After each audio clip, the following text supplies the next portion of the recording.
Hello everyone, welcome to Daski Dunia. Now our topic is standard form of quadratic equation. అంటే ఏంటి? Quadratic equation అని దాన్ని పిలవాలి అంటే అది ఎలాంటి ఫామ్లో ఉండాలి, దానికి ఒక స్టాండర్డ్ ఫామ్ ఉంటుంది.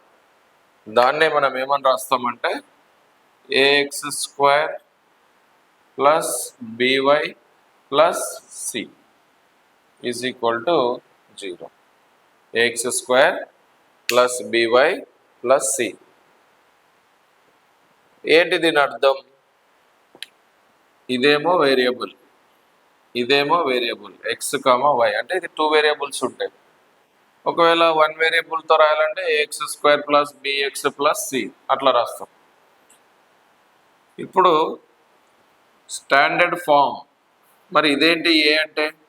ఏ అంటే మనకి ఇట్లా 2x స్క్వేర్ అని రాస్తాం కదా, ఇవి కోఎఫిషియంట్ ఆఫ్ ద వేరియబుల్ అంతే. మరి బి అంటే ఏంటి? ఇక్కడ బి అన్న కూడా కోఎఫిషియంట్ ఆఫ్, ఇప్పుడు ప్లస్ 3y అని రాసామనుకో, ఎగ్జాంపుల్ 3y అని రాస్తే మనకి ఈ 3 అనేది బి అనమాట. 3 అనేది బి ప్లస్ సి అంటే ఇంకెప్పుడు మనకి కాన్స్టాంట్ టర్మ్ మీద ఒకటి వస్తుంది కదా, 8 అనో లేదా 7 అనో ఈజ్ ఈక్వల్ టు 0.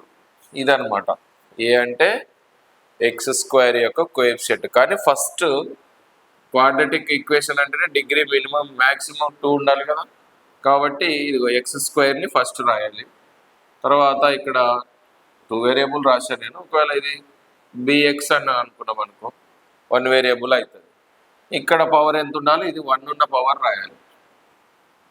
ఇక్కడ ఎంత ఉండాలి? సి. మరి ఇక్కడ అన్ని ప్లస్లే వచ్చాయి కదా, మళ్ళీ ఒక్కొక్కసారి -6 అని వస్తుంది. అంటే ఒక టర్మ్కి ఇంకొక టర్మ్, ఓకే, ఇంకొక టర్మ్ తర్వాత కాన్స్టాంట్ టర్మ్ యాడ్ అవుతుంది అంతే.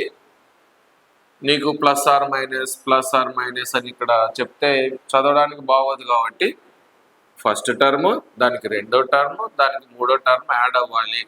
అంటే 2x స్క్వేర్ -3x -6 అని ఉండొచ్చు. దీంట్లో కూడా దీనికి ఇది యాడ్ అయిందని, దీనికి ఇది యాడ్ అయిందని అర్థం. యాడ్ అంటే అడిషన్ కాదు, యాడ్ అంటే దీనికి జత ఇది వచ్చింది, దీనికి జత ఇది వచ్చిందని.